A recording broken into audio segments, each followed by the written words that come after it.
तो one piece chapter 1111 के full details आ चुकी हैं। तो चलिए बिना किसी देरी के स्टार्ट करते हैं। तो चैप्टर का नाम है सनशील्ड।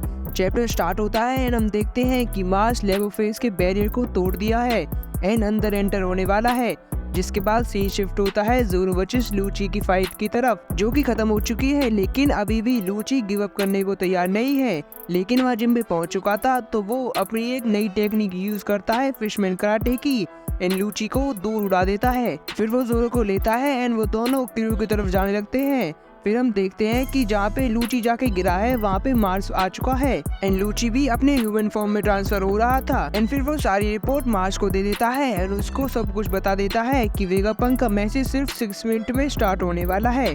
मार्स लूची की बड़ाई करता है एंड कहता है तुमने अच्छा किया। फिर वो आगे बढ़ने लगता है, लेकिन लूची उससे कहता है कि अगर हो सके तो काकू को बख्श देना, उसको मत मारना। फिर मार्स रिप्लाई करता है कि ये तो मुश्किल है, क्योंकि जब मैं आगे बढ़ता हूँ तो मैं नहीं देखता कि मैंने किन कीड़े मकोड़ों पर चढ़ चुका हूँ। मतलब इनके लिए ये सब कीड़े मकोड़े से ज़्यादा कुछ नहीं। फिर सीन शिफ्ट होता है लूफी की तरफ एंड वो डोरियन ब्रेगो को देखकर बहुत ज़्यादा खुश है। फिर डोरियन ब्रेगो से पूछते हैं कि वो अचानक से एकदम उनकी गॉड की तरह क्यों दिखने लगा है, जिसको सुनकर लूफी तो लूफी है, वो कहता है मुझे नहीं पता तुम किस बारे में बात कर रहे हो। जायंट सूट से कहते हैं कि तुम बिल्कुल हमारे सन गॉड की तरह दिख रहे हो। एनोए पता चलता है कि सांजी ने डोरियन ब्रेगो को पहले ही बता दिया था कि उनको आइलैंड की बैक की तरफ आना है। एंड फिर हम देखते हैं कि एक मैप पे हमें सारे बंदों की करंट लोकेशन देखने को मिलती है एंड वो सभी जायंट शिप की तरफ बढ़ रहे होते हैं। एंड अब उन्होंने लूफी को ढूंढ लिया है, तो वो एक हॉर्न ब्लो करते हैं कि अब सब रिट्रीट करो एगेट से।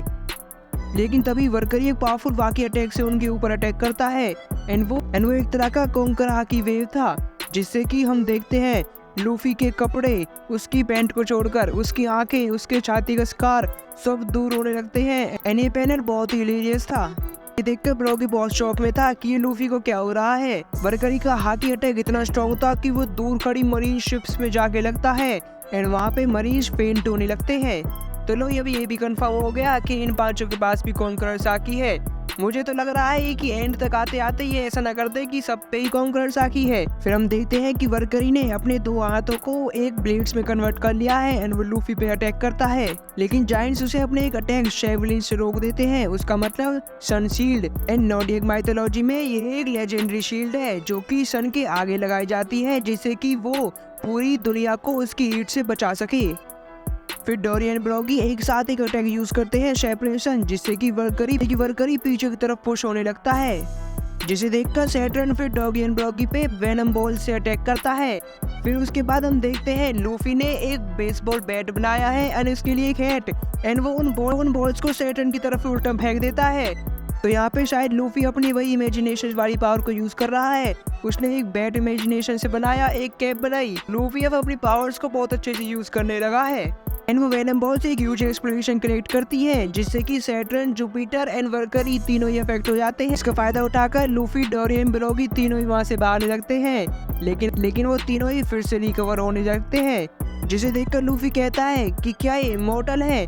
फिर डोरियन ब्रोगी कहते हैं कि हमने किसी भी स्पीशीज या फिर किसी को नहीं सुना कि वो इमॉर्टल है। एंड फिर हम एक बड़े से मॉन्टेज में देखते हैं कि सारे ही ग्रुप्स जायंट की शिप की तरफ बढ़ रहे हैं, जिसके बाद हम देखते हैं कि बॉनी वाला ग्रुप सबसे पहले पहुंच जाता है। लेकिन वो देखते हैं कि उनके सामने खड़े हैं vice admiral Pomsky, Guillotine and Red King, जो कि उन्हीं का वेट कर रहे होते हैं। फिर सीन शिफ्ट होता है मार्स की तरफ, जो कि यॉर्क के रूम में पहुंचता है एंड उससे पूछता है कि ये ब्रॉडकास्ट कहाँ से हो रही है। एंड फिर अगेन सीन शिफ्ट होता है। हम देखते हैं कि किजारू एक मरीन बैटलशिप में पड़ा हुआ है एंड उसने अपनी आंखों को अपने हाथों से कवर किया हुआ है एंड मरीज उससे कहते हैं कि आप वाउंडेड हो, हम आपको ट्रीट कर दे। फिर वो कहता है कि हाँ मुझे पता है कि मैं वाउंडेड हूँ, लेकिन मुझे रेस्ट करने दो। फिर at the end of the chapter हम देखते हैं मरीज रिपोर्ट कर रहे हैं कि एगेट के नॉर्थ वेस्ट कोस्ट पर एक अचानक से कुछ आ गया है। मरीज कहते हैं कि वो तो जायंट से भी बड़ा है। देखते हैं कि वो आयरन जायंट बिल्कुल आइलैंड के बीचों बीच खड़ा हो गया है, जिसको कि चारों तरफ से फायर ने कवर कर रखा है एंड उसको देख के लगता है कि फायर से उसको कोई इफेक्ट नहीं होता। एंड उसके फर्स्ट वर्ड्स होते हैं I am sorry Joy boy.